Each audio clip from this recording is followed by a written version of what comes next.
कहानी है 28 मार्च के दिन म्यांमार एवं थाईलैंड में हुए 2 प्रलयंकारी भूकंपों के विषय में, जिसमें मृत्यु संख्या 1000 से 10,000 होने का आशंका जताया जा रहा है। यह भूकंप इतने शक्तिशाली थे कि म्यांमार के अनेकों अंचल मिट्टी में मिल चुके हैं। वहीं थाईलैंड में अनेकों बिल्डिंग्स ताश के पत्तों की तरह ढह गए। वैज्ञानिकों के अनुसार इन अर्थक्वेक्स का पैटर्न एवं एपिसेंटर ये दर्शाता है कि यह भूकंप बस ट्रेलर था और जल्द ही इसी अंचल में इनसे भी अधिक शक्तिशाली भूकंप होने वाले हैं। सबसे महत्वपूर्ण बात यह है कि यह विनाश 29 मार्च से ठीक पहले हुआ है और आप सबको पता है कि 29 मार्च के दिन ग्रह नक्षत्रों के कितने अद्भुत तथा विरल समीकरण बने थे। एक ओर सूर्य ग्रहण, दूसरी ओर मीन में शनि, तीसरी ओर मीन में 5 ग्रह। इसमें सबसे रोचक बात यह करना है कि 23-25 अंक को लेकर संत गुरु अच्युतानंद जी ने कहा था कि 25 में महामृत्यु, पश्चिम में धर्म का पतन होगा शुरू एवं उत्तर दिग से हमला करेंगे शत्रु। मैंने पहले भी भविष्य मालिका में लिखे इस भविष्यवाणी के विषय में चर्चा किया है। यदि आप चैनल पर नए हैं या आपको स्मरण नहीं तो पुनर्वार कह देता हूँ। इसमें गुरुदेव ने कहा है कि 25 अंक जो कि अप्रैल 2025 से शुरू होने वाला है, पूरे विश्व के लिए अत्यंत खतरनाक साबित होगा, क्योंकि जहां एक ओर महामृत्यु योग बनेगा, वहीं दूसरी ओर पश्चिम में धर्म का पतन होगा एवं तीसरी ओर उत्तर दिग में युद्ध शुरू हो जाएगा। महामृत्यु योग यानी 2.5 वर्षों तक चलने वाले मीन शनि का काल, जिसमें बड़े संख्या में मनुष्य अलग अलग कारणों से मारे जाएंगे, जैसे कि हिंसा, युद्ध, आपदाएं, दुर्घटनाएं, भुखमरी, बीमारी इत्यादि। पश्चिम में धर्म का पतन यानी वेस्टर्न सिविलाइजेशन का कोलैप्स, जो कि यूरोप में ऑलरेडी शुरू हो चुका है। उत्तर दिग से शत्रुओं का हमला यानी नॉर्थ डायरेक्शन में वॉर, जो कि अभी तक शुरू नहीं हुआ है।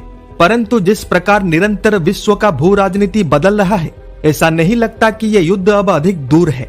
इसको समझने के लिए मैं आपके समक्ष कुछ महत्वपूर्ण तथ्यों को रखना चाहता हूँ। 2025 के शुरुआत से ही भारत के नॉर्दर्न एवं नॉर्थ ईस्टर्न बॉर्डर्स एक्टिव हो चुके हैं और जल्द ही इसके परिणाम स्वरूप भारत का मानचित्र यानी इंडिया का मैप बदलने वाला है। पॉइंट बाय पॉइंट बात करते हैं। एक और बैठा है पाकिस्तान, जिसको कि आज 3 अलग अलग फ्रंट्स पर अपने सेना को डिप्लॉय करना पड़ रहा है, वो भी तब जब पूरा का पूरा देश भयंकर आर्थिक बदहाली से गुजर रहा है। 3 फ्रंट्स पर इसीलिए क्योंकि एक फ्रंट पर भारत की सेना खड़ी है, दूसरे फ्रंट पर बलूचिस्तान लिबरेशन आर्मी और तीसरे फ्रंट पर अफगानिस्तान का तालिबान। पाकिस्तान को इन सभी फ्रंट्स पर डिप्लॉयमेंट के लिए 10 लाख सैनिकों की आवश्यकता है, परंतु वर्तमान के स्थिति में यानी भयंकर इकोनॉमिक क्राइसिस के दौरान वो केवल 2 लाख सैनिकों को ही फ्रंटलाइन पर डिप्लॉय कर सकता है। इतना ही नहीं, यूएस और चाइना जो आज तक पाकिस्तान को फंड्स देते आ रहे थे, अब वो भी फंड्स देना बंद कर चुके हैं। उल्टा यूएस तो एक के बाद एक सैंक्शन लगाने में व्यस्त है। ऐसे परिस्थिति में पाकिस्तान का 3 भाग होना लगभग तय है और जब भाग होगा तो सब में बटेगा। अब चलते हैं नॉर्थ ईस्ट की ओर, जहां आसाम, मणिपुर, मिजोरम जैसे राज्यों में 2024 के अंदर अनेकों हिंसा के घटनाएं हुए थे, पर आज 2025 में धीरे धीरे सब शांत होने में लगा है। परंतु ये शांति एक बड़े तूफान का संकेत है। अधिक खुलकर तो नहीं बोलूंगा, पर म्यांमार के 2 रेबल ग्रुप्स के साथ भारत सीक्रेटली नेगोशिएट कर रहा है ताकि म्यांमार के 2 महत्वपूर्ण हिस्से भारत में शामिल हो जाए। इन सब से ये स्पष्ट हो जाता है कि गुपचुप तरीके से एक बहुत ही बड़े योजना को धरातल पर उतारा जा रहा है। बाकी समझने वाले समझ चुके होंगे, यदि नहीं समझे तो कुछ और हिंट्स देता हूँ। हमारे इस परिवार में नेपाल के हजारों भाई बहन शामिल हैं, जो कि आज नेपाल को हिंदू राष्ट्र बनाने तथा क्रूर एवं करप्ट कम्युनिस्ट सरकार को हटाकर राजतंत्र स्थापित करना चाहते हैं। यानी कुल मिलाकर कहूँ तो भारतीय उपमहाद्वीप में कुछ बड़ा होने जा रहा है।